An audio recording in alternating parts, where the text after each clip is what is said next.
Et je vous présente Sophie Mohamed, que je remercie chaleureusement d'avoir accepté l'invitation aujourd'hui. Donc, Sophie, en fait, pour te présenter brièvement, après je te laisse la parole, tu as 31 ans. Ouais, Tu as soutenu ta thèse qui a duré 4 ans, le 15 juillet 2019, ouais. et, donc à Rouen. Et C'est ça. actuellement, tu habites à Rouen. Je sais que tu t'es pas mal déplacé, mais on en reparlera. Mais Ouais, tu es revenu à Rouen, là où tu as soutenu ta thèse. c'est Et ça.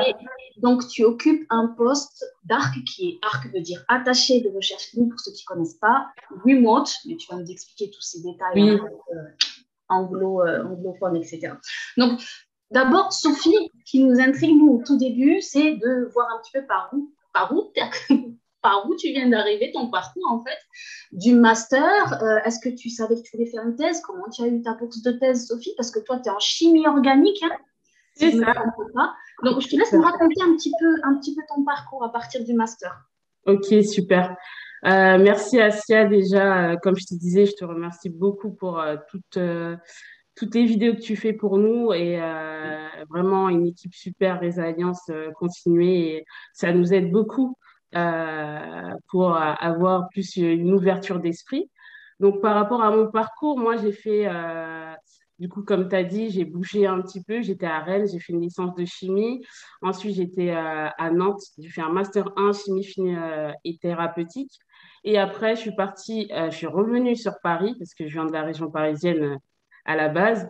Et j'ai fait un master 2 sciences du médicament, chimie pharmaceutique. Donc, j'ai fait un stage de 6 mois, du coup, au laboratoire à Paris Sud.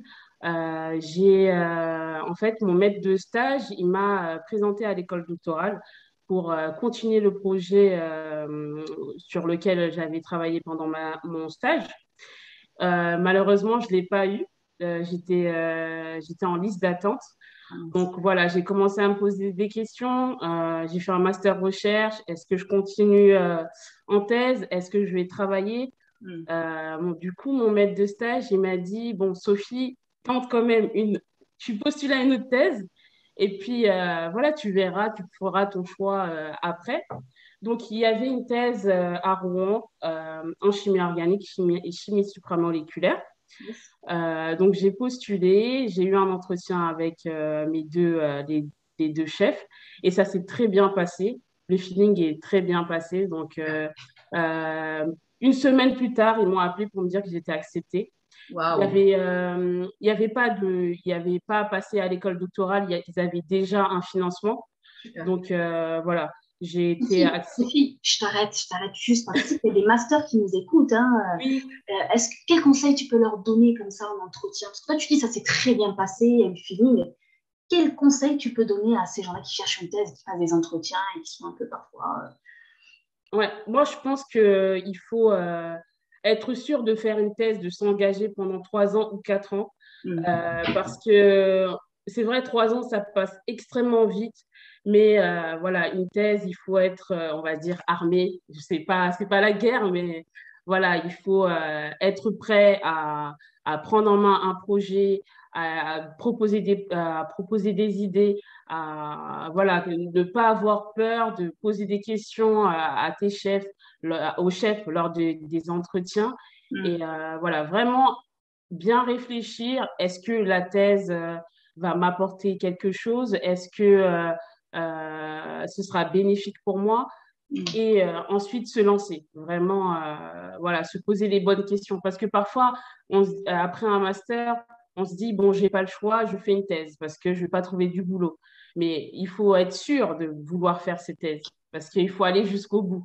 Absolument. Voilà, C'est c'est un ça. choix réfléchi, on y va avec la Exactement. niaque. Tu sais, en entretien, on donne tout, quoi, comme Ouais, d'habitude. c'est On ça. montre qu'on est motivé, on montre qu'on est passionné. Donc ça, tu as su le montrer le jour d'entretien, c'est allé très Ouais. vite. Hein, au bout d'une semaine, tu Oui, dis, c'est bon, ok, ouais, c'était très, très vite, super, ouais. Ouais. d'accord. Bon, mais tu as commencé ta thèse. Ça Ouais, s'est j'ai passé commencé. comment, ta thèse? Alors, j'ai commencé ma thèse en septembre 2015. Du coup, quand tu arrives, tu te dis, bon, c'est parti pour 3 ans, ça va être long, mais en fait, c'est faux. Donc, au début, oui, ça se passait très bien. Enfin, globalement, ça s'est bien passé, mais parfois, tu as des doutes.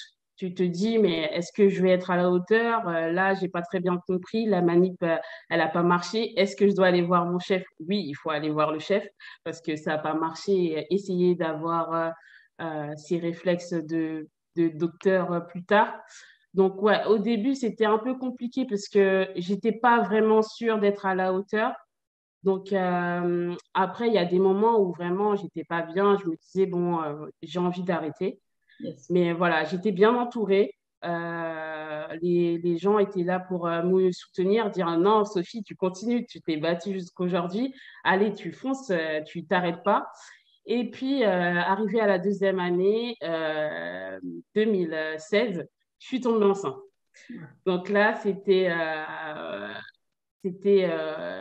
la nouveauté, on va dire, parce que j'étais la première à tomber enceinte au labo. Bon, Oui. c'est un labo de chimie orga, donc c'est pas très commun, bon, dans mon labo, en tout cas où j'étais. Donc vraiment, c'était compliqué. J'étais pas assez mature au début pour me dire, voilà, je gère cette situation. Et j'ai eu du mal à le dire au début à mes chefs. Donc, ça a pris du temps. Et puis, un jour, voilà, j'étais obligée de leur dire. Et puis, pour ma sécurité, parce que je travaille dans un labo de chimie organique avec des produits dangereux. Donc, voilà, je suis partie leur dire. J'avais les larmes aux yeux. J'avais Oh. la boule. Et oui, parce que je précise, hein, en chimie organique ou en chimie, il y a quand même beaucoup d'hommes, c'est ça, tu étais entourée par... Oui, oui, oui, Non, hein. oui.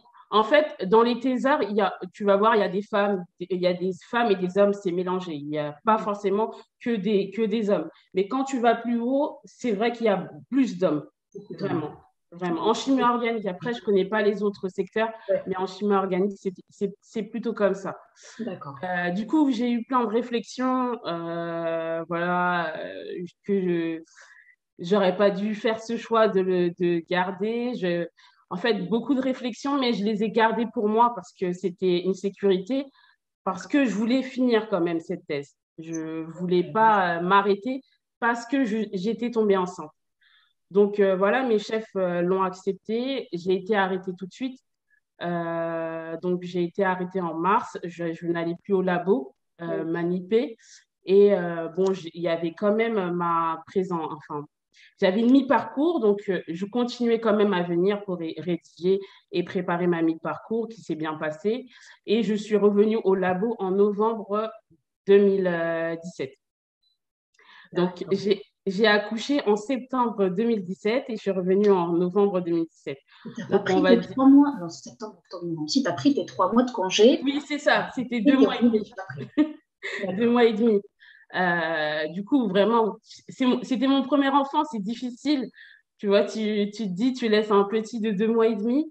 Ouais. Mais voilà, il y avait aussi ce côté, Sophie veut continuer sa thèse. Elle lâche rien, Donc, Sophie. Ouais. Il y a ce elle côté, lâche tu ne rien. lâches rien. Donc, Parce que je voilà. précise juste pour les gens qui n'ont Oui, pas fait le tilt, tu t'es arrêté de maniper complètement parce que ben, en chimie, forcément, ben, tu touches oui, à bien sûr. des Ouais, produits qui peuvent être... oui, d'accord, oui. bien C'est évidemment. pour la sécurité, vraiment, j'ai arrêté pour ça. Bien sûr. Donc, j'ai continué la thèse. Comme voilà, j'ai eu mon arrêt de 8 mois où j'ai pas manipé, il fallait bien trouver quelque chose pour continuer à avoir une quatrième année. Donc, j'ai pu avoir un poste d'ATER, enseignant temporaire à l'Université de pharmacie de médecine. Donc, j'ai fait ça, c'était ma quatrième année, ça s'est super bien passé. J'ai beaucoup apprécié l'enseignement. Et voilà, le contact avec les étudiants, euh, bah, partager son savoir, ses connaissances, c'était une super expérience. Hum. Donc, arrive la fin de la thèse, c'est toujours compliqué. Pas toujours, mais bon, voilà, en général, c'est dur, il y a beaucoup de choses à gérer. Moi, j'avais mon fils à côté, mais heureusement que j'avais mon mari qui me soutenait à côté. Important. Donc, ça, Ouais. c'était très, très important.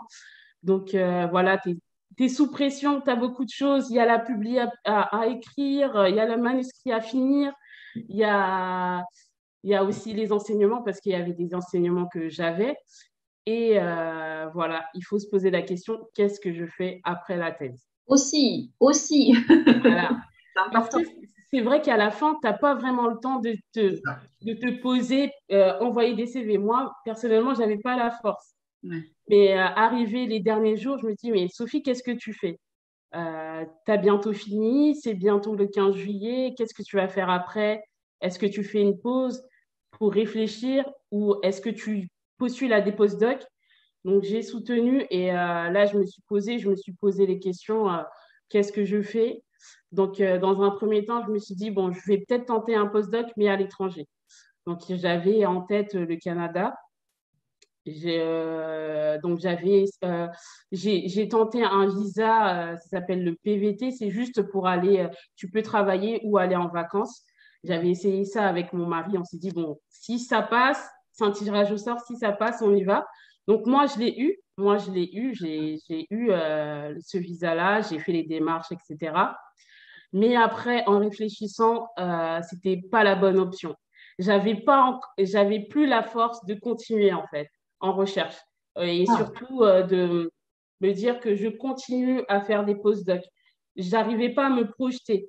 Donc, j'ai vu d'autres alternatives. Je me suis dit, j'ai beaucoup aimé l'enseignement. Pourquoi pas essayer le concours de l'agrégation pour devenir prof.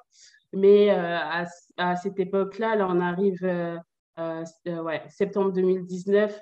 Il y avait des postes qui étaient supprimés.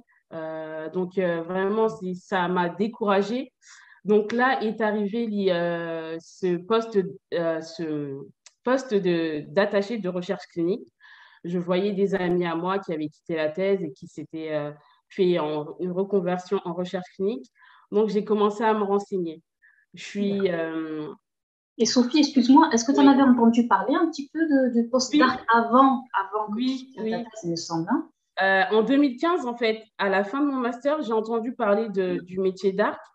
Mais voilà, tu sors un master en chimie pharmaceutique. Moi, je n'avais pas encore la maturité pour me dire, bon, je change, je vais en recherche clinique. Donc, Oui, j'ai connu le métier, mais tu l'as j'ai gardé fait quelque part attention. dans ta tête, quoi. Ouais, c'était quelque part dans ma tête, mais j'ai pas Et continué. Sophie, s'il te Ouais. plaît, juste une précision parce que tu me dis, j'ai plus la force de continuer en recherche. Qu'est-ce que ça veut dire vraiment en fait? Est-ce que c'est parce Ouais. que la paillasse, t'avais plus envie, ça te donnait plus envie, ou est-ce que tu voyais la précarité, l'instabilité? C'est quoi vraiment qui t'a dit, ben, je coupe le cordon, c'est fini la recherche? En fait, la chimie, en gros, ce que je faisais, c'était super intéressant. La chimie ne me dérangeait pas. Tu vois, je suis avec mes molécules. Des fois, ça marche, des fois, ça marche pas. Je rentre à la maison, j'ai toujours ma mamie dans la tête, je ne dors pas. Hmm. Mais en fait, c'était vraiment l'environnement et cette précarité que je Ouais, sentais d'accord. arriver. C'était vraiment ça et j'arrivais plus à me projeter parce que tu es là à te dire, tu vas faire deux, trois postdocs, il faut faire de bons postdocs, il faut avoir des publis, il faut voilà, se battre quand tu vas passer le concours de maître de conf. Vous serez peut-être des milliers sur un poste. D'accord. Il faut être spécialisé sur une branche. Je ne sais pas, je veux dire une bêtise. Moi, je travaille sur les porphyrines, mais tu peux avoir un sujet sur les porphyrines, donc il faut forcément avoir une expérience dessus. Donc voilà, j'arrivais plus à me projeter et je me suis dit, voilà, il faut que tu ouvres ton esprit et que tu vois autre chose. D'accord, très bien. Moi, c'est clair. Je voulais juste Ouais, comprendre cet aspect-là. Donc, du coup, tu disais que, ben, revenu l'idée de faire de ce poste d'art, l'attaché de recherche clinique, ouais, tu connaissais des gens autour de toi qui ont fait attaché de recherche clinique. Tu t'es donc c'est renseigné, ça. j'imagine, auprès d'eux pour comprendre ce Ouais. que c'est que le métier, etc. Et là, tu t'es dit, why not? À quel moment tu t'es dit, pourquoi pas? En fait, comme tu dis, comme tu l'as bien dit, je me suis renseignée. Vraiment, je suis partie chercher des informations partout. Des amis à moi, je suis partie sur LinkedIn, j'ai tapé ARC et parfois tu vois les anciennes formations que les gens ont faites. Des fois, je voyais des personnes qui avaient fait chimie organique. Donc, j'ai Ah, envoyé un message, je disais oui, comment tu as fait pour passer ARC? Est-ce que ça a été difficile pour toi, cette reconversion, de t'adapter à un nouveau milieu? Donc vraiment, j'ai demandé beaucoup de témoignages pour d'accord. être convaincue de passer de l'autre côté, on va dire, et Hmm. devenir arc. Et ensuite, il y avait aussi ce côté, moi, j'avais pas un très bon niveau d'anglais. Donc, la première chose que j'ai faite, je me suis inscrite dans une formation d'anglais pour me remettre à jour, pour que je sois plus en confiance. Si j'arrive à un moment, un entretien, on me dit de parler anglais, comme ça, je suis plus sereine et voilà, que ce soit pas un frein pour ma carrière en tant qu'artiste. Petite parenthèse, s'il te plaît, Sophie. Formation en anglais, quand on est demandeur d'emploi, il me semble que la région Oui, peut financer des formations en anglais. C'est quelque exactement. chose. Ouais, Il faut se renseigner. exactement. Ouais, vous pouvez vous renseigner auprès de votre conseillère Pôle emploi si vous êtes au chômage Hmm. ou sinon auprès de la région. Vous pouvez avoir des formations d'anglais. Moi, ça a duré à peu près 3 mois. Donc vraiment, c'est des profs qui sont super, hein. Mais oui, renseignez-vous. Vous pouvez avoir des Oui. formations d'anglais Financé par la financées. région. Donc, Ouais, c'est financées par la précisé. région. Donc, très bien, une formation en anglais pour se remettre en anglais. Et puis Ouais. après, qu'est-ce que tu as fait? Tu as cherché les centres de formation? Ouais, c'est ça. Juste une précision, c'est vrai que je n'ai pas précisé, mais à la fin de ma thèse, je suis retombée enceinte. Et oui, on a oublié d'en parler.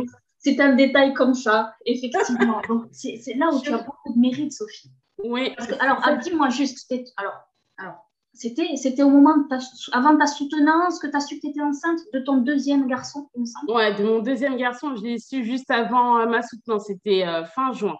Et comment tu Fin as juin. réagi dans ta tête, c'est ça? Qu'est-ce que tu t'es dit? Est-ce que tu t'es dit, je vais y arriver parce que je suis arrivée pour le premier ou est-ce que tu vois, c'est quand même. Non, moi, vraiment, je me suis même pas posé la question. C'est sûr, je vais jamais lâcher. Je vais toujours continuer, je vais toujours avancer. Mes enfants ne sont pas un frein dans ma carrière parce qu'il y a Sophie qui veut avancer, il y a aussi la maman à côté, Absolument. mais je ne mélange pas les deux. Très bien. Avant, j'entendais, c'est vrai, oui, quand tu seras maman, ce sera difficile, tu pourras pas t'organiser, ce sera un frein dans tes études, ce sera un frein dans ta carrière. Non, je suis pas d'accord. Ça dépend de ta volonté personnelle et ça dépend aussi de ton organisation. C'est comme ça après que tu peux avancer dans tes projets. Mais oui, le deuxième petit, non, ça m'a pas. Très bien, moi, génial. Non, mais je te suis en entière, je te suis très admirative, hein. Tu es une femme forte, Sophie, et tu as beaucoup de Merci. mérite là-dessus. Non, je dis ça, tu sais pourquoi, Sophie? Parce que moi, j'ai rencontré aussi des gens dans mon parcours, hein, des postdocs ou quoi, qui disaient non, j'aimerais avoir un enfant, mais je peux pas, parce que j'ai pas encore de stabilité, parce que j'ai pas encore mon poste. On en a tous entendu des discours comme Oui, ça, et on a envie de dire à ces exactement. femmes-là, n'attendez pas d'avoir un poste, surtout si vous allez dans la recherche, n'attendez pas une stabilité, ça risque d'arriver beaucoup Exactement. plus tard que ce que vous imaginez. Et puis surtout, allez-y, faites-vous confiance si vous avez envie. Vous pouvez y arriver. Et comme tu dis, c'est une question d'organisation. Euh, Exactement. on y arrive. Tu as survécu et tu es une belle maman, Merci. bon, on Non, mais revient. Ouais. oui, oui. Mais du coup, en fait, aussi, cette deuxième grossesse m'a permis de réfléchir. Yes. Je me suis dit, bon, je vais accoucher en février, donc j'ai le temps de réfléchir et de préparer mon plan pour devenir arc, Plan d'action. mon plan d'action. Donc, j'ai mon congé maternité s'est terminé le 22 mai, parce que je me suis dit, le 22 mai, je commence. Et du coup, j'ai commencé à chercher les centres de formation. Il y a aussi des diplômes universitaires. Tu peux faire en 1 an. Ça existe en recherche clinique. Mais D'accord. moi, je voulais quelque chose d'assez rapide. Donc, il y a des formations qui durent 1 mois et il y a des formations qui durent 2 mois et demi. Moi, j'ai été prise du coup à l'Institut Léonard de Vinci. Yes. La formation, elle dure 2 mois et demi. Et malheureusement, c'était à distance parce Mhm. qu'on était confinés. Eh oui, forcément. Donc, j'ai commencé en octobre 2020 et la formation elle s'est terminée début janvier. Donc, vraiment, j'appréhendais parce que c'est un nouveau monde. Tu apprends plein de nouvelles choses, des pathologies que je connais pas. Moi, je suis pas biologiste donc au début, c'était un peu compliqué. Mhm. Mais vraiment, exemple, l'intervenant qui faisait les cours de pathologie vulgariser son cours pour que tout le monde comprenne. Donc, vraiment, c'était plus simple pour moi de comprendre. Et voilà, ça m'a permis d'avoir des bases en recherche clinique. Et j'ai eu l'opportunité d'avoir un entretien avec l'entreprise où je suis actuellement. parce que la formation avait organisé une journée recruteur. Donc, j'ai passé un entretien avec eux et ça s'est très bien passé. Donc, j'ai été prise en stage pour 6 mois, du coup, chez PPD en tant que ARC. Alors, PPD, juste Sophie, c'est une CRO. Est-ce Oui, que tu c'est peux ça. m'expliquer? C'est ça, c'est une CRO. Du coup, ils sont en contact avec des laboratoires pharmaceutiques et ils vont gérer les essais cliniques. On va avoir dans l'équipe des chefs de projet, des ARC, des personnes spécialisées dans les contrats, des personnes qui vont être plus administratives. Vraiment une grosse équipe. Mhm. Donc, c'était complètement différent. C'est le privé, c'était une grosse boîte. Tu arrives, c'est complètement différent du public. Et j'avais un peu peur. Je me suis dit, est-ce que je vais m'adapter? Comment je vais intégrer la boîte? Et vraiment, pour l'instant, ça se passe super bien. Génial. Du coup, j'ai fait 5 mois de stage. Ils ont raccourci le stage à 5 mois. Et le 1er juin 2021, j'ai été embauchée en tant que RSM, c'est Remote Site Monitor. C'est ARC à distance. En fait, je vais pas sur centre, mais je suis en contact avec les ARC qui sont à l'hôpital. Je suis aussi en contact avec en fait le personnel de l'équipe qui est à l'hôpital et je travaille en binôme avec l'ARC qui va sur centre. Donc vraiment, c'est un travail d'équipe. Voilà, les ARC ils ont beaucoup de déplacements, donc parfois ils sont pas disponibles pour répondre aux attentes des centres. Donc, moi, je suis là pour les aider et apporter les informations le plus tôt possible pour que l'arc qui va sur centre ne soit pas submergé, exemple, d'emails ou ne soit pas submergé d'informations quand il revient de son monito. Donc, voilà, c'est vraiment Donc concrètement, Sophie, tu es aussi en contact, tu parles avec des investigateurs, des médecins, tu parles avec qui? Quels sont tes interlocuteurs? Ils sont très variés, il me semble, Sophie, hein. Oui, c'est ça. En fait, quand une étude est en activation, c'est le RSM qui est tout d'abord mis dans l'étude. Donc, lui, il va être en contact avec l'équipe locale, l'équipe PPD, où il y aura les personnes qui vont s'occuper des contrats, les personnes qui vont s'occuper de la réglementation. Et en fait, moi, je vais contacter le centre et être d'abord en contact avec le professeur, le médecin qui va être investigateur, le principal investigateur qui va gérer l'étude. Donc moi, je vais le contacter, je vais l'appeler, on va faire un point sur le recrutement, s'il a besoin de matériel pour que l'essai soit bien mis en place avant l'activation du centre. Et pendant cette période d'activation, je vais être aussi en contact avec l'ARC qui est sur centre. Donc, on va mettre en place tous les systèmes qu'ils ont besoin, voir s'ils ont besoin de matériel, s'ils ont bien reçu les équipements, s'ils ont besoin d'équipements. Et voilà, ça, c'est ma première tâche avant l'activation du centre. Ok. Ensuite, quand je suis sur d'autres études qui sont déjà en activation, où les centres vont déjà sur site, mon rôle aussi, ça va être de suivre si, exemple, il y a des patients potentiels pour l'étude, s'il y a des manquements, s'ils ont besoin de plus d'informations, exemple, sur le protocole, sur des questions médicales. Voilà. Si vraiment, s'il y a de nouveaux documents qui ont été mis à jour, Mhm. voilà, ouf, je vais envoyer les documents pour qu'ils soient formés sur l'étude.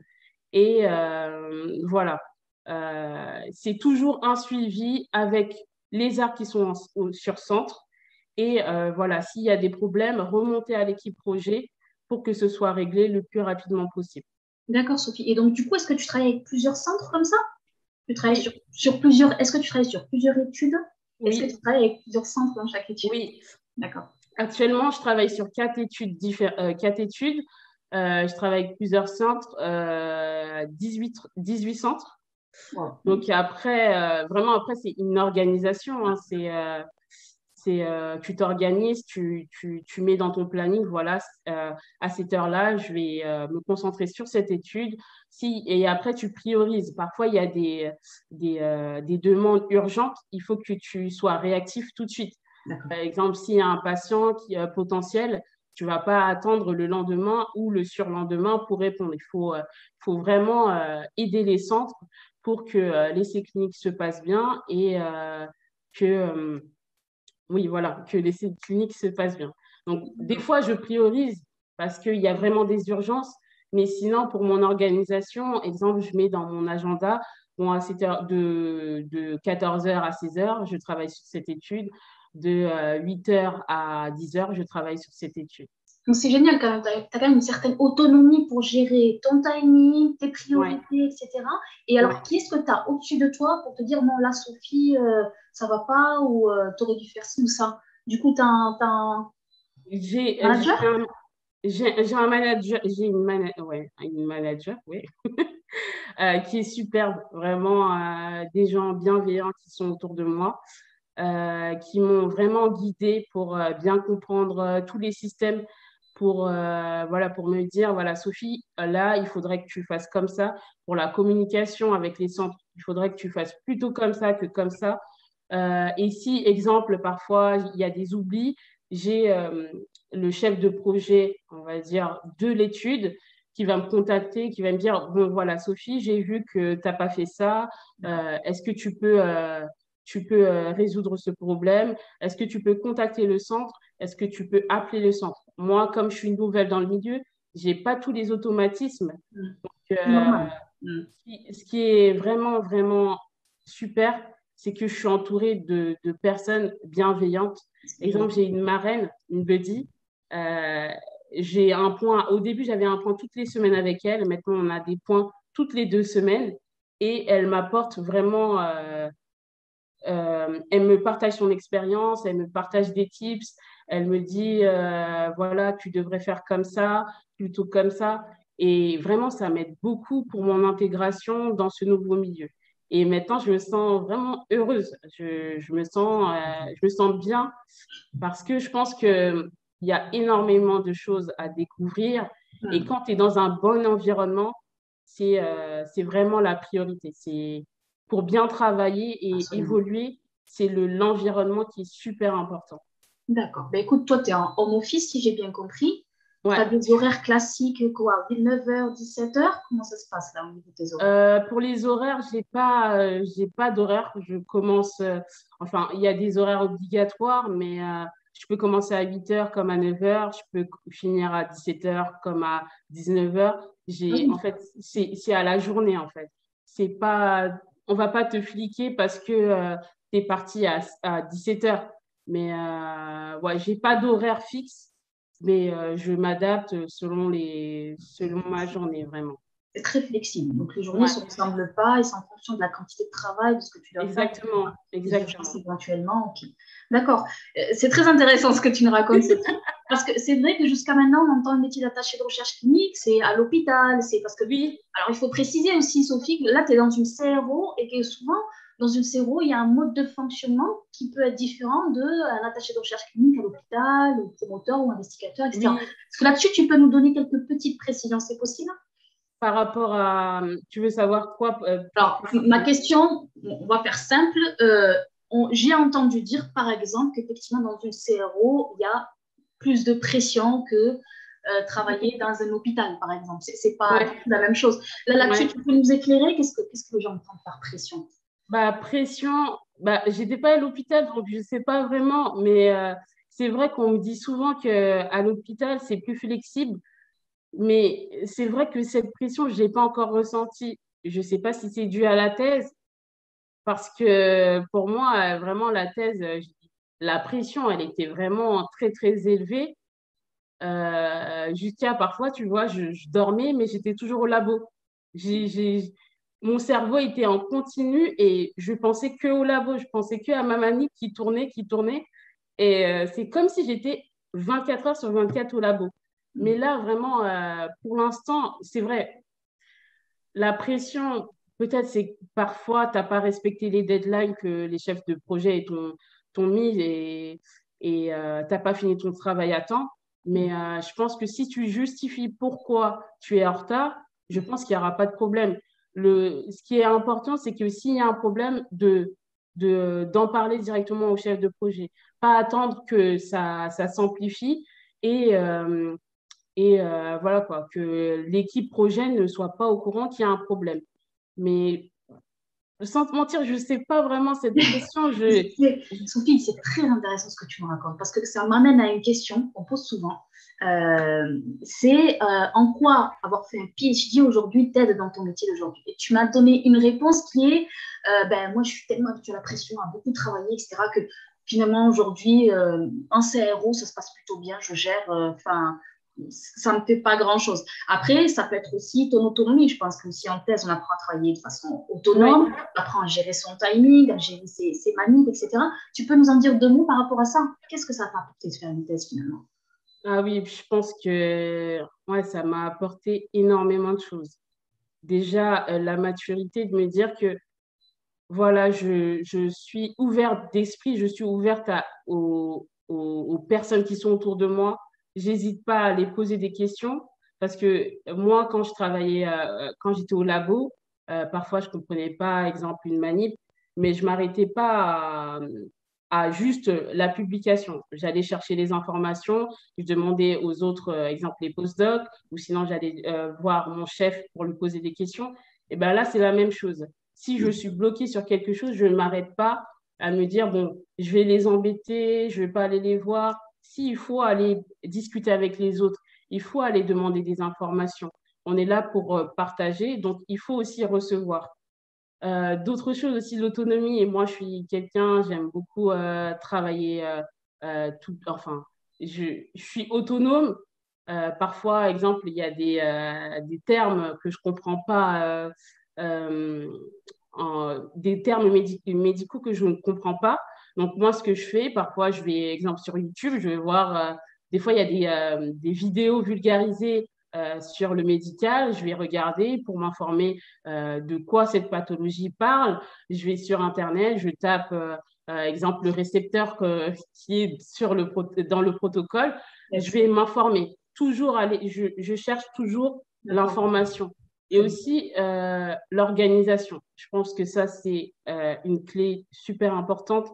C'est, voilà, moi, je m'organise, je mets dans mon planning en avance. Ce jour-là, je travaille sur cette étude. À cette heure-là, je travaille sur cette étude. Et après, quand j'ai vraiment des choses urgentes, je le décale au lendemain, mais je l'oublie pas en fait. Je le mets toujours dans mon agenda. Et pour la pression,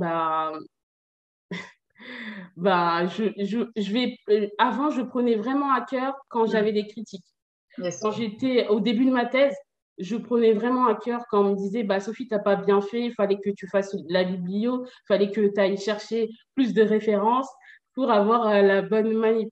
Maintenant, je prends plus à cœur ces critiques. C'est pas des critiques, c'est des conseils. Mm. Voilà, je me mets plus la pression sur des choses qu'on va me demander. Donc, c'est peut-être pour ça que ça va beaucoup mieux Exact. maintenant dans cette CRO.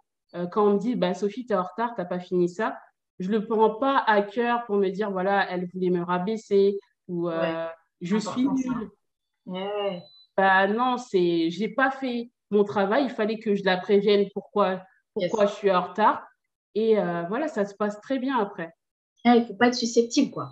Oui, Il faut, voilà, voilà, ouais, il faut s'habituer à travailler avec du monde, il faut s'habituer à exactement, voir, c'est pas des critiques, mais c'est des recommandations, des suggestions. C'est toujours pour aller de l'avant, c'est toujours pour être meilleur.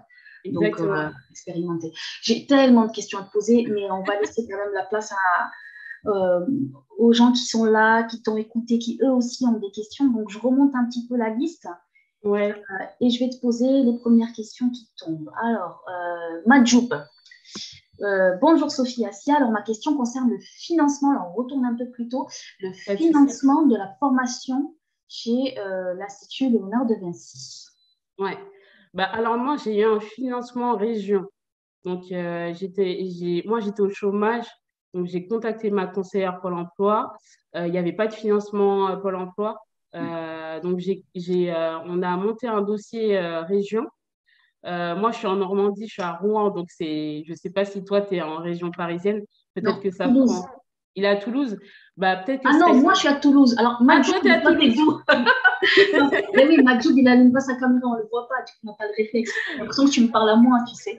Majoub, tu veux pas allumer ta caméra par hasard? Ça sera plus simple pour échanger avec Sophie. Mais c'est pas grave, il n'y a pas de Non, souci. c'est pas T'es grave. d'où, Majoub? T'es d'où, Majoub? T'es pas de Rouen. Tu m'as répondu implicitement. Il n'est Ouais, pas de Rouen, parce que sinon il aurait pas dit. de Moi aussi, je Rouen. suis de Rouen. Donc, tu vois, Mais Sophie, moi, je ne savais pas qu'il y avait aussi possibilité de faire des financements régionaux. Je pensais que c'était que oui, oui, pour oui, si, l'emploi. si. C'est possible, Si. hein? Oui, c'est D'accord. possible. Donc, tu montes ton dossier avec ton conseiller ou ta conseillère. Voilà, moi, j'avais mis l'aide de motivation de mon ancien chef. J'avais mis une lettre de recommandation aussi d'une ARC qui avait travaillé Ah, super. avec moi au labo. Donc, voilà, j'ai mis une lettre de recommandation. En fait, j'ai monté le dossier, on a envoyé à la région, j'ai une réponse moins de 3 semaines et ça a été accepté. Génial. Ouais, Super. ouais. Donc, en fait, c'est là où il faut être rassuré dans le sens où il y a plusieurs possibilités pour être Oui, financé, soit la région, soit pour l'emploi. Et après, la dernière alternative, eh ben, c'est de financer avec ses propres moyens. oui. Alors, je ne sais pas si tu connais le montant de la formation, toi, Sophie. Ça doit être 2500, quelque chose comme ça ou pas? Ouais, ça doit être un peu plus, peut-être ça a changé, Peut-être, les montants ont changé, je crois que c'est 3500, je suis pas sûre. Il d'accord. faudrait regarder, il y a des webinaires il y a souvent des webinaires sur la formation ARC. Donc, franchement, Alors, moi, Majoub, il nous dit 3700 euros. Tu n'étais pas loin, Sophie. 3700 ouais, euros, j'imagine que c'est pour l'Institut Léonard de Vinci qui parle de Majoub. ouais. Après, je sais D'accord. pas, je crois que le prix est différent si tu payes, euh, si c'est personnel, si c'est un financement personnel. Ah, Mais d'accord. je suis pas sûre, il faut vérifier. Il faut se renseigner, quoi. Ouais, D'accord. ouais. Après, bon, on pose la suivante. Lilia qui nous dit, est-ce que le stage est obligatoire? Lilia, elle parle de quel stage? Je pense qu'elle parle de stage de Ça, l'entreprise ou ça bien de dépend de la formation, en fait. la formation. Euh, à l'ILV, le stage est obligatoire. Après, si tu es embauché directement après la formation, il n'y a pas de problème. Mais ça dépend de la formation. Il y a des formations où le stage n'est pas obligatoire. Tu D'accord. peux, si tu trouves un poste directement, tu peux commencer directement. Parce que Mais il y a des obligatoire. personnes qui ont trouvé du boulot directement après la formation à l'ILV, hein. Ok, donc à voir en fonction de si tu Oui, décroches de suite un CD ou un CDI. oui. Un stage est obligatoire pour valider la formation, c'est ça, Sophie, ou pas? Ben, ça dépend si tu trouves un boulot directement, tu n'as pas besoin de valider un stage. Absolument. Mais si tu ne trouves pas de boulot, oui, il faut valider ton stage. Oui. D'accord. Ensuite, Majoub, la deuxième question de Majoub est comment passer de ARC à SRM en 5 mois? RSM. Donc, RSM, me dit lui. C'est lui, il a noté euh, SRM. Ah, RSM. c'est pas grave. Oh, c'est pas grave, hein, Majoub. En fait, moi, pour bien expliquer, j'ai fait ma formation à l'ILV. Ensuite, j'ai eu un stage d'ARC, mais c'était plutôt RSM ARC. J'étais en support avec des RSM et des ARC. Donc, en fait, à la fin de mon stage, j'avais le choix ou de passer sur un Ouais. poste d'ARC, donc d'aller sur le centre, faire des déplacements, ou de continuer RSM. RSM, du coup, c'est arc à distance. Tu restes ou au bureau ou chez toi. Donc, en fait, moi, pour être plus à l'aise, j'ai choisi de commencer par RSM. Donc, arc à distance, Mhm. pour bien apprendre le métier, bien rentrer tranquillement en recherche clinique. Et ensuite, là, ma deuxième étape, là, ce sera prochainement, là, les prochains mois, j'espère l'année prochaine, Mhm. passer ARC, donc faire des déplacements dans les hôpitaux. D'accord, donc tu as choisi de Oui, faire d'abord RSM, c'est ça? oui. Et est-ce que c'est toi aussi qui choisis, là, dans quelques mois, basculer à ARC et faire des déplacements? En, en fait, c'est un projet qu'on a discuté avec ma manager. Elle m'a demandé quelles étaient mes envies par rapport à mon évolution, qu'est-ce que je voudrais faire. Est-ce que je préfère commencer RSM ou commencer ARC, aller sur centre? Du coup, j'ai réfléchi, je lui ai dit, bon, je préfère commencer RSM, comme ça j'apprends le métier tranquillement.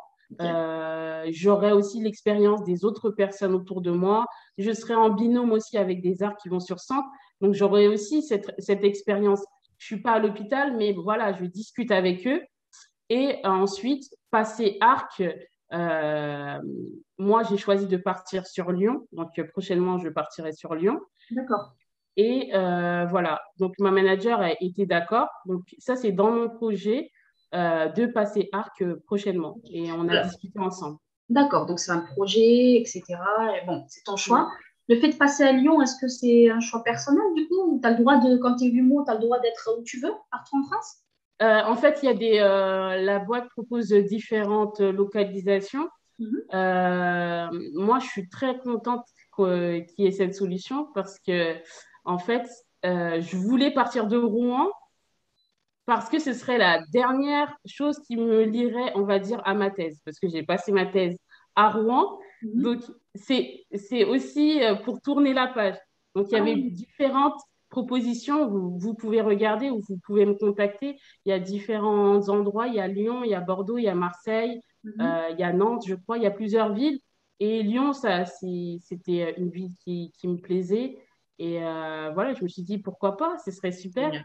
En même Et temps, tu es quelqu'un qui a souvent bougé dans ton parcours, ouais, donc t'as envie ouais. d'autre chose. Un nouveau job, une nouvelle ville, et on y va.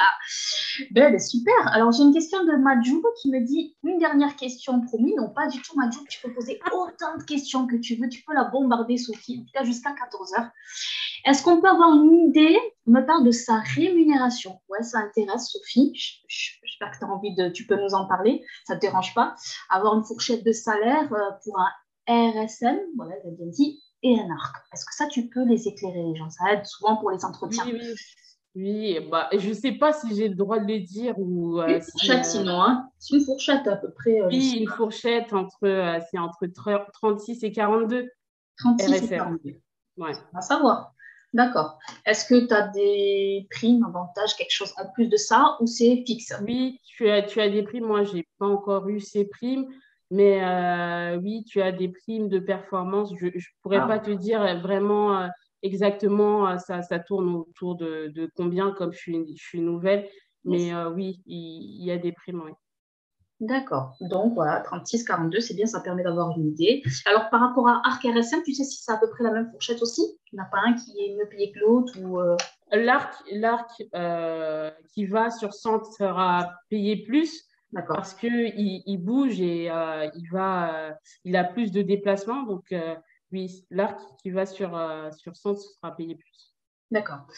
Par rapport à l'évolution de carrière, Sophie, donc là, tu dis que tu es RSM, tu vas évoluer ARC, tu vas aller sur centre. Comment tu te vois dans 5 ans? Tu sais, la fameuse question en entretien qu'on te pose. Où tu te vois plus tard, Sophie? Ben, il y a tellement de choses à ça que je pourrais pas te dire tout de suite que Hmm. demain, dans 5 ans, je serai chef de projet. En fait, la recherche clinique, c'est tellement vaste Yes. qu'il y a énormément de choses qui pourraient m'intéresser. Exemple, manager des personnes, c'est quelque chose qui pourrait beaucoup m'intéresser parce que j'aime bien partager avec les autres, j'aime bien voilà, aider les autres. C'est quelque chose qui correspond aussi à ma personnalité. Mhm. Oui, c'est quelque chose que je pourrais envisager, mais il y a aussi d'autres métiers comme le métier d'MSL qui est Mhm. super intéressant. Donc voilà, je suis pas fixée aujourd'hui parce que c'est tout nouveau pour moi, mais il y a tellement de choses. Je voudrais dire aux personnes, ouvrez-vous aux propositions qu'on vous fait. Et voilà, allez vous renseigner, discutez avec les gens sur LinkedIn. Parfois, on ne vous répondra pas, mais c'est pas grave, il y aura un moment, quelqu'un va vous répondre. Mais En tout cas, toi, Sophie, tu restes ouverte. Si les gens viennent te voir sur LinkedIn, ils oui, verront ta vidéo qui sera en replay sur YouTube. Et s'ils ont des questions, tu sais qu'ils il y peuvent te a trouver aucun sur souci. LinkedIn, Sophie. Oui, il n'y a aucun problème. Génial, parce que bon, il y a plein de questions qui se posent, on ne va pas pouvoir répondre à toutes les questions, mais n'hésitez pas encore à lui poser quelques questions, hein. Je crois que Sophie a encore une dizaine de minutes encore avec nous. Oui, oui. N'hésitez pas si vous avez des questions. Et puis, personne n'a allumé sa caméra aujourd'hui. Alors, je crois que tu les as troublés, Sophie, je ne sais pas. Ils osent Pourquoi? pas trop. Mais Sophie, elle est gentille, Sophie. Vous voulez pas allumer votre caméra, discuter avec elle en live, en direct? Moi, en tout cas, j'ai cette chance et je suis hyper contente aujourd'hui. Moi aussi, je suis super contente. Voilà, j'apprécie énormément ce dialogue. Mais juste pour revenir à des questions qu'on m'avait posées par rapport à ARC, tout ça, notamment par rapport à la formation, Sophie, comment choisir son centre de formation? Moi, j'ai des gens qui viennent me voir, ouais, mais j'ai entre Mediax, entre Formatis, entre machin. Toi, au départ, tu m'as dit, j'ai tenté dans plusieurs et ça a été Léonard de Vinci. Mais comment ça s'est passé, là, ton choix? En fait, c'est- j'avais passé un entretien avec Formatis et j'avais passé un entretien avec Léonard de Vinci. Vraiment, je pense que toutes les formations les formations sont très bien, mais j'avais plus accroché avec Léonard de Vinci, c'est vraiment personnel, hein.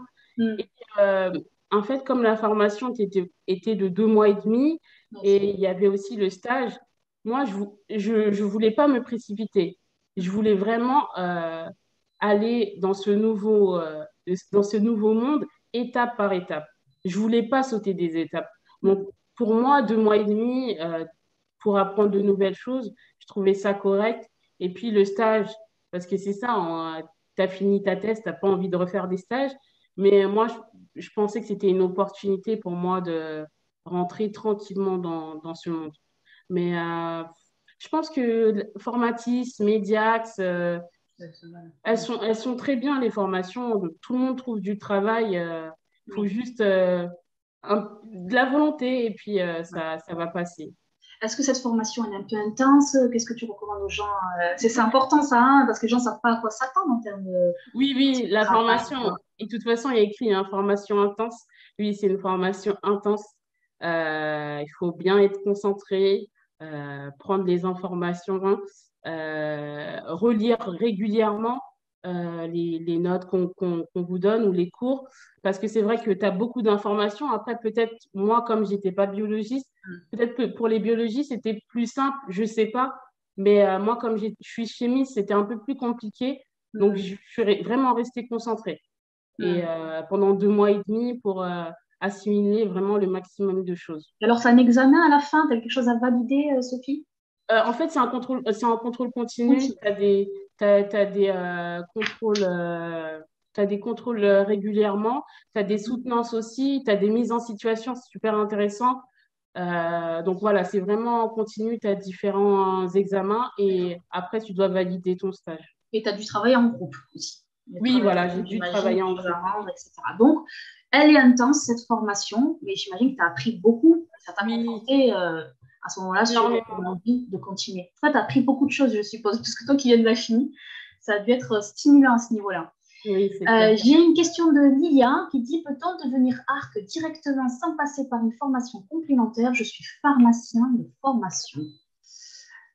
Qu'est-ce que tu en Alors ça, penses? je sais pas vraiment. T'es pharmacienne, je sais pas vraiment, mais je trouve que la formation d'ARC aide beaucoup en fait à comprendre tout ce qui est réglementaire et en fait, il te prépare à aller sur le terrain. Donc, je trouve que la formation est vraiment importante, mais je suis pas sûre. Peut-être que tu peux passer ARC directement, mais j'ai Ouais, pas alors la formation. moi, comme ça, de tête, je connais quelqu'un, notamment, qui était pharmacien et qui a eu un poste d'attaché de recherche clinique. Ça C'est doit se possible, faire, certainement, tu vois, comme tout est possible, hein. c'est possible. Mais n'empêche, je te rejoins, Sophie, en disant que c'est une formation quand même professionnalisante, donc qui te prépare au métier Exactement. d'attaché de recherche clinique, et pas à notre métier pour le coup.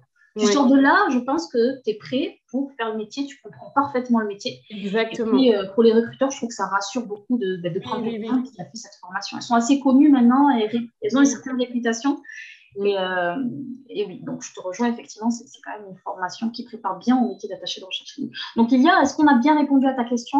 Sinon, n'hésite pas à reposer une question si ce n'est pas très clair. Mais oui, je pense que c'est possible, hein, là-dessus. Alors, Sophie, maintenant, j'ai envie de te dire, parmi les gens qui nous écoutent, bon, ben, il y a des pharmaciens, comme tu vois, il y a des masters, il y a des PhD, et souvent, ben, les gens disent, est-ce que le métier d'attaché de recherche clinique, est-ce que faire un PhD pour faire un métier d'attaché de recherche clinique, est-ce que c'est, Tu vois, il y a plein de questions qu'on se pose, Sophie. Et là-dessus, j'aimerais ton avis parce que c'est vrai que quand on voit les offres d'emploi ou les offres de poste, des fois on voit Bac+5, des fois on voit, tu vois, des choses comme ça. On se dit, tiens, moi j'ai un PhD, pourquoi je vais aller, tu vois, descendre un petit peu. Mais en fait, toutes ces idées reçues, qu'est-ce que tu t'aimerais dire par rapport à ça, Sophie? Bah, pourquoi pas? Pourquoi pas? Ça ne veut pas dire que tu as un PhD, que tu... En fait, pour moi, je ne suis pas supérieure à quelqu'un qui a un master. Si je dois travailler avec quelqu'un qui a un master, mais pourquoi pas? Hmm. Possible que cette personne qui a un master va me partager plus de choses que moi j'ai déjà acquis lors de ma thèse. Et moi aussi, je pourrais lui apporter quelque chose. Donc, si vous êtes convaincu que le métier d'arc correspond à vos ambitions, à votre projet, pourquoi pas foncer? Moi, je pense pas qu'il faut s'arrêter à oui, j'ai un PhD, pourquoi je vais me mélanger avec des gens qui ont un master? Hmm. Non, et c'est pas dévalorisant de faire un métier qui a un niveau Bac+5. Moi, je me sens très bien. Il y a des personnes qui ont des PhD Hmm. dans la boîte et ils se sentent très bien, ils sont épanouis dans leur métier et ils arrivent à évoluer, à se projeter. Non, je pense que oui, je dirais pourquoi pas. Absolument. Si c'est ton plan, si c'est ton projet, il faut foncer, il faut pas s'arrêter juste au diplôme. Se dire, Absolument. j'ai un PhD, je vais me rabaisser en faisant ça. C'est Ouais. vrai que moi, j'ai entendu, on m'a dit, mais Sophie, t'as fait 8 ans, tu as fait 9 ans, pourquoi tu vas aller faire un autre métier? Pourquoi tu continues pas dans la chimie? Mais en fait, c'est ton plan personnel. Hmm. C'est toi, en fait, tu es conscient que voilà, ce projet-là ne correspond plus à tes attentes. Moi, ce projet-là de continuer en postdoc, etc., ne correspondait plus à mes attentes. Donc, j'ai vu que le métier d'attaché de recherche clinique pourrait me permettre d'avancer et d'aller plus loin. Donc, Hmm. j'ai foncé. J'ai Absolument. pas juste regardé, voilà, PhD, je suis au-dessus des autres. Non, Non. mais c'est vrai. C'est là où il faut un peu redescendre. C'est pas parce Ouais, qu'on c'est a un ça. doctorat qu'on est au-dessus de tout le monde, bien évidemment. Doctorat, c'est une super expérience pro, mais il y a tellement d'horizons à aller explorer. Exactement. Et je te rejoins aussi quand tu dis qu'effectivement, là, aujourd'hui, je suis arc, mais après, il y a des millions de possibilités d'évolution. Tu me parlais du métier de MSL, etc. Voilà, il faut pas se fermer les portes, il faut se les ouvrir au max et apprendre. Je pense qu'il faut aller avec Exactement. cette idée où j'apprends, je monte en compétences et après je verrai ou ensuite j'irai explorer d'autres univers. Mhm. Mais c'est très bien parce que je pense qu'il faut conclure sur ce genre de touche très positive. Si vous êtes attiré par la recherche clinique, par les essais cliniques, c'est hyper intéressant finalement parce qu'il y a le côté aussi patient, il y a le côté suivi d'essais cliniques, il y a le côté innovateur où tu dois apprendre énormément à chaque fois sur les Exactement. essais cliniques. Mhm. Il faut y aller parce qu'on apprend beaucoup et surtout savoir qu'on embauche des PhD. Sophie, tu disais que tu travailles aussi avec des gens qui ont un PhD aussi. Oui, oui, Donc, oui. les CRO n'hésitent pas à embaucher ce genre de profil pour tout ce qu'ils sont capables de faire. Hein. Je pense qu'on a beaucoup de compétences Ouais, à valoriser. exactement. Dites-moi, coucou, si vous avez encore des questions, n'hésitez pas. Je crois qu'on a encore 2-3 minutes. C'est pas Oui, beaucoup, mais ça peut être une dernière question. Sinon, c'est moi qui vais la poser. Tant pis pour vous. Pas de questions, pas de questions. Bon, en tout cas, Sophie, écoute, c'était un immense plaisir moi d'échanger avec aussi, toi aujourd'hui. moi aussi. Je Je te pense que remercie parce que, en fait, moi, je suis nouvelle dans le milieu et il y a énormément de PhD qui ont fait une reconversion en recherche clinique. Ils sont devenus ARC et ça se passe très bien. Donc, voilà, merci d'avoir pensé à moi. Je voulais vraiment passer un message à ces femmes qui veulent continuer leur carrière pourtant, oui. et qui veulent avoir des enfants, mais foncez, ne vous arrêtez pas, les enfants ne sont pas un frein. Euh, voilà, c'est juste une organisation, organisez-vous, n'ayez pas peur. Voilà, c'est vrai que quand vous allez devenir arc, il y aura des déplacements, ça va être fatigant, vous allez pas beaucoup dormir, mais vous vous organisez et tout va bien se passer. Regardez plus loin, projetez-vous vers l'avenir et vraiment, voilà quoi. C'est vraiment ce truc-là parce que je l'ai entendu plein de fois, oui, j'ai peur d'avoir des enfants, j'ai peur ceci. Et vraiment, ne lâchez pas, ne lâchez pas. Mais aussi les Ah, papas, hein, les papas. Hein. merci, c'est génial. J'adore ton message en tout cas. Et puis que tu termines sur cette touche-là, ça me tient aussi à cœur. Donc c'est important pour toutes ces femmes qui doutent, qui se posent des questions. Et moi, j'en ai entendu des femmes comme ça qui me disent, notamment même pour le métier d'arc, je vais être amenée à me déplacer, ça va être compliqué, comment je vais gérer mes enfants, etc. Si Sophie l'a fait avec deux petits garçons en bas âge, et en plus tu vas devenir arc, tu vas te déplacer, ça ne te fait pas peur, au contraire, puisque tu es quelqu'un qui a pas mal bougé aussi dans ta vie. Ouais. Si Sophie l'a fait, mais faites-le, foncez. Surtout que vous avez... Alors, attention, si vous n'avez pas d'enfant, vous n'avez aucune raison de penser que ça sera compliqué. Je pense qu'on peut y arriver avec l'agnac, avec la volonté, Sophie. Ça, c'est très, très, très important. Bon, ben écoute, je pense qu'on a fait le tour, on a le tour de la question. S'il n'y a pas de questions, je pense qu'il est temps pour moi de te remercier, Sophie, encore chaleureusement. J'ai passé un bon moment. Est-ce que vous avez apprécié en tout cas l'interview avec Sophie? N'hésitez pas à lui laisser des petits messages, ça fait plaisir. Et encore une fois, je le rappelle, Sophie, si on a envie de te contacter, qu'on a vu la vidéo en replay, si vous avez des questions sur les formations, etc., Sophie se fera, je pense, un immense plaisir de vous répondre. Vous avez son LinkedIn, vous tapez Sophie Mohamed, vous avez le brille. Allez-y. Ce fut un plaisir, Sophie. Ben, continue. Je te souhaite une très bonne continuation pour la suite. Merci. Vraiment. Merci. Tu vas partir sur Lyon. C'est une organisation, etc. Donc, bon courage. Et je suis sûre que tu vas arriver. On se retrouvera dans 5 ans. Qui sait, je vais te réinterviewer sur un autre poste. Et puis, tu me diras, ben, j'ai fait art, j'ai fait ci, j'ai fait ça. Puis, j'ai fait ci, j'ai fait ci, j'ai fait ça. Une belle carrière, je te souhaite, Sophie. Tu le mérites. Merci. Et merci pour toute l'énergie que tu dégages et tous les conseils que tu as pu apporter au master PhD pharmacien. Merci beaucoup, Sophie Assia. Merci. Merci. J'ai lu les échanges. Lydia qui dit merci pour cet échange très intéressant. Bravo, Assia et Sophie. Merci pour ce bel échange. Merci pour vous tous d'avoir répondu présent. Et puis le replay, de toute façon, sur YouTube, on vous tient au courant. Continuez à nous soutenir sur LinkedIn essentiellement. Vous connaissez Résalliance, vous connaissez Reza Coaching en ce moment, on communique pas mal dessus. Donc, n'hésitez pas à venir vers nous si vous avez des questions. Et encore merci, Sophie, aussi pour ton soutien.